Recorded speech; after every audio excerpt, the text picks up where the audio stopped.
প্রস্তাব দে এবারে রুমও বলে যাইতাম এক্সচেঞ্জারের রুমও বলে যাইতাম বেড়ারে বলে খুশি করতাম আর নাহলে আমারে বলে বদলি বলে করে দিব। ভাইরে, অফিসের বড় চেয়ারে বসলে নাকি মানুষের বুদ্ধি বাড়ে, কিন্তু স্বাস্থ্য প্রকৌশল অধিদপ্তরের এই বড় কর্তার তো দেখি শুধু লুচ্চা মিয়ার দুর্নীতির বুদ্ধি বাড়ছে। নির্বাহী প্রকৌশলের চেয়ারে বৈশা অফিসের নারী কর্মকর্তার জীবন তছনছ করে দিতাছে। ভাইরে, এ কোন অফিসের খলনায়ক আসলো যে টেন্ডারের টাকাও খায় আবার কলিগদের ইজ্জত নিয়েও সিনেমিনি খেলে? এনটিভি অনলাইনের এক ভিডিওতে দেখা গেল প্রশাসনিক সহকারী তাসমিন আপা কান্নায় বুক ফাটায় চিৎকার করতেছেন। উনার দোষ কি? উনার দোষ হইল উনি উনার বস মানে ওই আবুল খায়ের সাহেবের কুপ্রস্তাব মানেন নাই।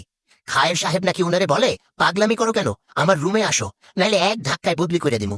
ভাইরে, বদলি কি উনার পৈতৃক সম্পত্তি নাকি যে চকলেটের মতো ধরায় দিবেন? আসল রহস্য তো 19টা টেন্ডারের লটারি নিয়া। তাসমিন আপা যে চিঠিতে সই করেন নাই, সেই চিঠির 423 নম্বর স্মারক ব্যবহার কইরা নাকি ব্যাংকে পে অর্ডার পাঠায় দেওয়া হয়েছে। ভাইরে, খায়ের সাহেব কি জাদুকর নাকি 420-এর ওস্তাদ? সই জালিয়াতি কইরা ব্যাংকের টাকা এদিক সেদিক করা, এ তো দেখি পুরাই মানি হেস্টের দেশি ভার্সন।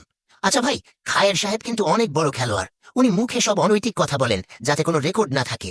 ভিডিও শেষে বলবো এইসব চালাক কর্মকর্তাদের কিভাবে লেজ কাটা উচিত, কিন্তু তার আগে শোনেন এস্টিমেটর টিপু সাহেবের কারিশমা।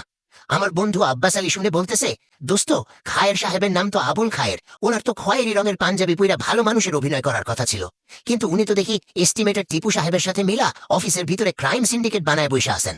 তাসমিন আপা যখন প্রশ্ন করছে তখন ওনারে বদলির ভাই দেখানো হইতাছে। ভাইরে, সৎভাবে চাকরি করা কি এখন সবচাইতে বড় পাপ? তাসমিন আপা কান্নায় ভাইঙ্গা পইরা বলতেছেন, অডিট হইলে তো আমিই ফাঁসবো।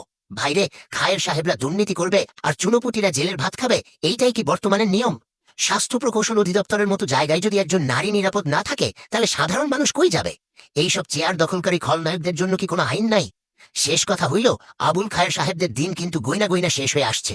চেয়ারের পাওয়ার দিয়া নারীদের অপমান আর টেন্ডার চুরি করার দিন শেষ। জনগণের আদালত কিন্তু অলরেডি বিচার শুরু কইরা দিছে। ভিডিওটা শেয়ার দেন যেন স্বাস্থ্য মন্ত্রণালয়ের বড় সাহেবদের কানে এই খবর পৌঁছায়। আর তাসমিন আপার জন্য বিচার চান কমেন্টে। আল্লাহ হাফেজ।